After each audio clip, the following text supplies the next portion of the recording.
শরীয়তপুরের গোসাইরহাট উপজেলার ঐতিহ্যবাহী কোদালপুর লঞ্চঘাট সংলগ্ন ওয়ারেস্কার খালে প্রায় এক দশক পর ফিরেছে পানির প্রবাহ। দীর্ঘদিন পলি জমে ভরাট হয়ে মৃতপ্রায় হয়ে পড়া খালটি পুনর্খননের পর এখন আবারও বইছে পানি, চলছে নৌকা। সেচের পানির সংকট কমার পাশাপাশি মাছের উৎপাদন ও জীবিকা ফিরে পাওয়ার আশায় নতুন স্বপ্ন দেখছেন স্থানীয় কৃষক ও জেলেরা। সরকারের উদ্যোগে প্রায় 2.5 কিলোমিটার দীর্ঘ খালটি পুনর্খনন করা হয়েছে। একই সঙ্গে খালের দুই পাড়ে রোপণ করা হয়েছে 700টি গাছ। পুনর্খননের পর বদলে গেছে খালের চেহারা। একসময় যেখানে পানির প্রবাহ ছিল না, সেখানে এখন জেগে উঠেছে জলপথ।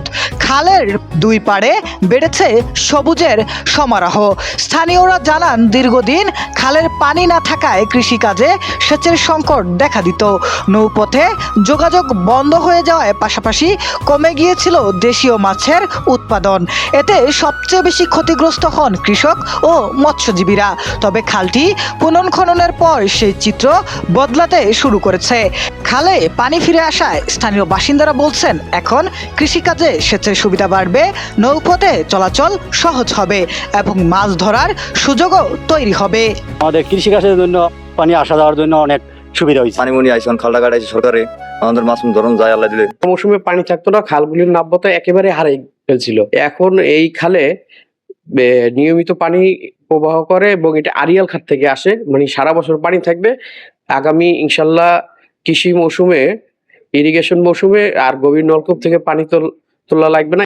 দেশব্যাপী খাল খনন কর্মসূচির মাধ্যমে সেচ ব্যবস্থার উন্নয়ন ও কৃষিকে আরও উৎপাদনশীল করতে সরকার কাজ করছে বলে জানিয়েছেন জাতীয় সংসদের হুইপ ও শরীয়তপুর 3 আসনের সংসদ সদস্য মিয়া নুরুদ্দিন আহমেদ অপু।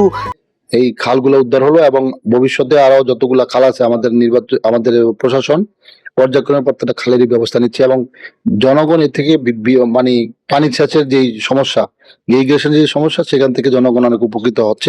একটি খালের পুনর্খনন শুধু পানির প্রবাহ ফিরিয়ে আনে না, এর সঙ্গে বদলে যায় একটি এলাকার কৃষি, মৎস্য, যোগাযোগ ও পরিবেশের চিত্র। ওয়ারেস্কার খালের পানির প্রবাহ ফিরে আসায় এখন সেই পরিবর্তনের অপেক্ষায় গোসাইরহাটের স্থানীয় মানুষ। তাদের প্রত্যাশা, খালটি নিয়মিত রক্ষণাবেক্ষণের মাধ্যমে সচল রাখা গেলে এই জলপথকে ঘিরে আবারও প্রাণ ফিরে পাবে এলাকার অর্থনীতি ও জনজীবন। আলামিন, নিউজ ডেস্ক, সে অলওয়েজ ট্রুথ।